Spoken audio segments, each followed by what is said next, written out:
Hare Krishna. Seek not the glory that terminates in us, seek the glory that culminates in Krishna. We all, when we live in a big cosmopolitan world, sometimes metropolis with teeming millions, we all tend to feel reduced to a mere statistic. We feel insignificant. And at such times, we may wonder, what is the point of my life? What am I meant to do in my life? Who am I? We need some attention. We need to prove our identity. And we all have certain talents, certain abilities by which we can make a positive contribution.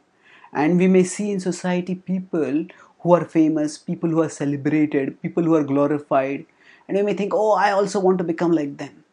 And we may seek glory so that we may think, oh, the world will come to know how glorious I am. Now, when we seek the glory that terminates in us, that means that others' eyes come to me and they stay fixed at me. Their vision of my glory ends in me. When we do like this, when our sense of self-worth comes when others glorify us, then we sentence ourselves to insecurity, because our glory is temporary and it is not very substantial. Yes, whatever it is that makes us glorious, if we have something that makes us glorious, whatever it is, certainly it's not going to be there with us forever.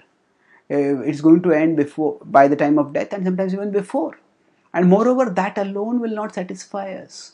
Even if people praise us, glamorize us, still we at our core are actually that praise is not going to, some people are not going to praise us 24 hours a day. And if we base our self-worth on others' praise, then we will mostly say insecure and dissatisfied. So we should rather seek the glory that culminates in Krishna. That means that instead of thinking that we have to prove that we are glorious to the world, we can recognize that it is Krishna who is supremely glorious, and that it is His glory that is manifesting through different people in different ways. Krishna says this in Bhagavad-gita in 10.41, when he states, Yad yad vibhuti mat sattvam shrimadurjitam eva va tattadeva bhagachatvam mamate amsha sambhava. So he says that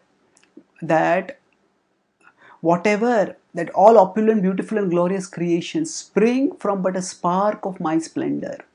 That means he's saying that everything that is beautiful, everything that is attractive, it comes from him.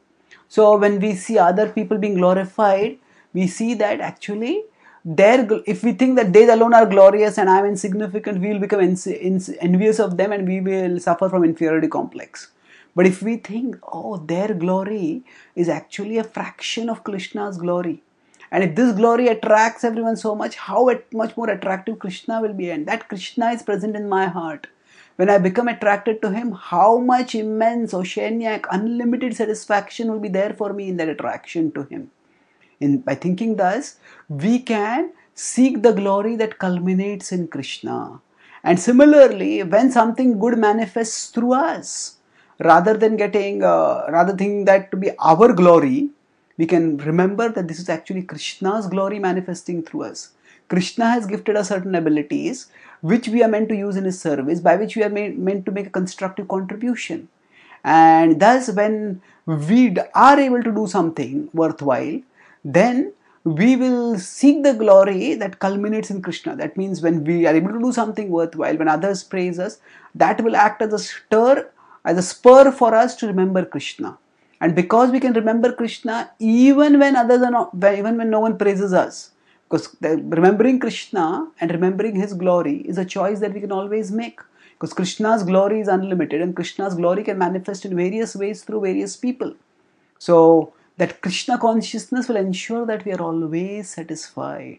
That's why seek not the glory that terminates in ourselves. We can seek the glory that culminates in Krishna, by seeing all glory as a spark of his supreme glory.